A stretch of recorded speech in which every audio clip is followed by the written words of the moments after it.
Here they are, crossing the white line onto the Wembley turf as fire machines all around the perimeter of the pitch punch out flames.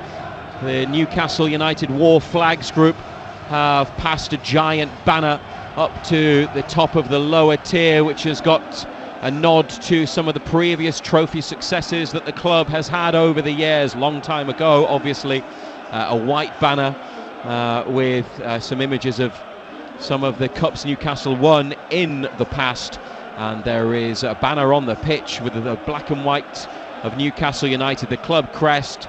Bruno, Isak and Gordon suspended today. They are all on there.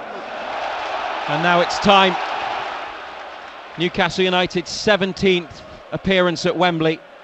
They've lost 5 domestic finals here since they won in '55. This time needs to be different. It's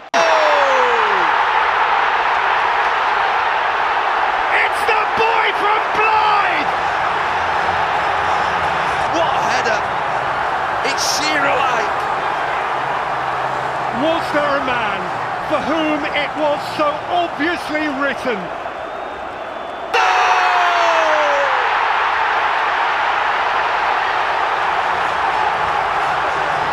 Now they're believing! The Geordie nation euphoric! It just might be happening! That's not easy. That ball bounces a good yard in front of Isak, but he swoops it into the net. What a finish!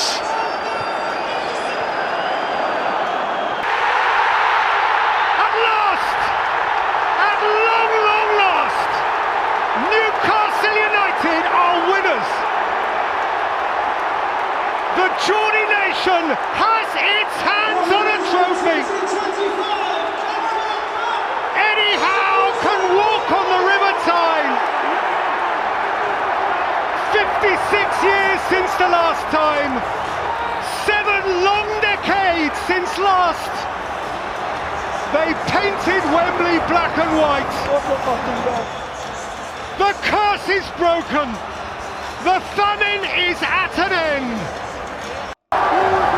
For a Wembley moment like this, 70 years, a whole Geordie lifetime, since a Scottish wing half called Jimmy Schooler was handed the cup by the Queen. And now a big broad boy from Blythe scores a goal and Newcastle United are winners again. He could reach up and touch the Wembley arch, and there's the man whose privilege it is.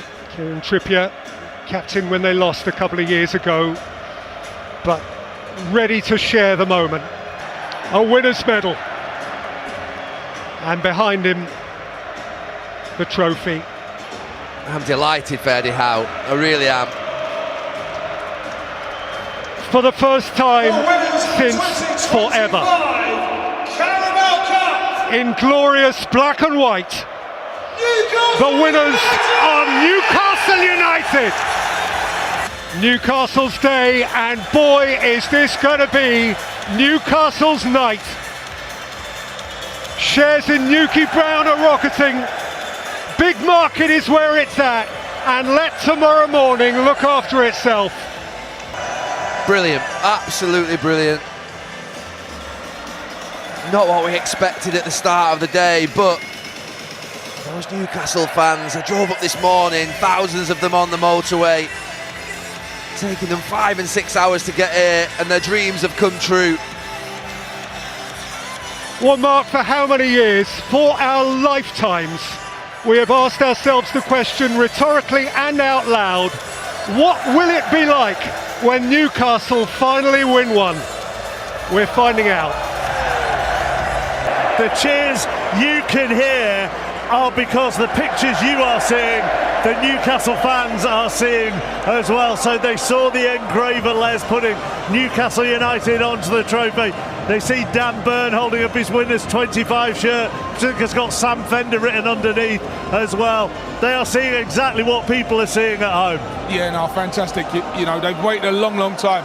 And we spoke about at the start of the show, 70 years since they last tasted victory here at Wembley, and you know, they're going to enjoy this. They're going to stay here. I don't think we'll get out of Wembley tonight. I'm not sure we'll get out of London tonight, but you know, they deserve their celebrations today. They've had a lot of pain, they've had to really suffer, they've been at Wembley many times and things haven't gotten their way, not performed at this level. I think Shay said it right at the start of the show, he said it just feels different this time.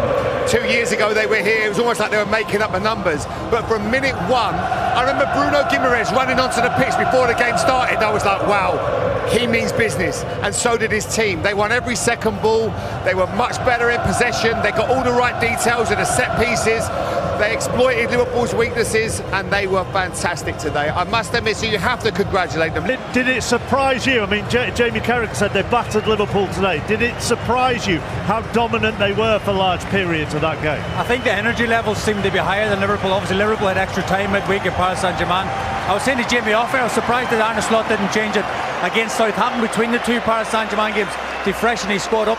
They did look a bit flat, a wee bit tired today, Liverpool. But I just don't want to talk anything else than the Newcastle, the levels they performed. I mean, Joe Linton was all over the park, covered every blade of grass, and he was celebrating tackles like he was scoring goals at times, and that lifted the fans. And I don't know, Mark, you can't say anything negative with this Newcastle team. I mean, to see the engraver on the trophy do that was just something special as well. And as you can see, they've changed their shirt. Just think of the greats, the generations who haven't had these moments in a Newcastle shirt. It didn't happen for Super Mac or Terry Mack or Keegan or Waddle or Gascoigne or Beardsley, for Ginola or Ferdinand, Shay Given, Super Alan Shearer. None of them got what these guys are getting now. How proud, you can't help reflecting. Would Bobby Robson be in this moment? Absolutely magnificent. It really is. Those fans behind that goal, a lot of them, most of them, never seen silverware, never seen Newcastle United win a trophy, which is just incredible. But that's about to change. Lift silverware for the first time in 56 years, the first time in 70 years. I know we keep repeating it, but for a club the size and scale of Newcastle, in my first 10 years doing this job, it was so sad going up to St James's Park. The atmosphere had gone, but it's back. Well, they're the 24th different winners of the Football League Cup, the first time winners since Swansea 12 years ago. 1969 Budapest, Joe Harvey, Bobby Moncur and his crew, always revered but no longer the last.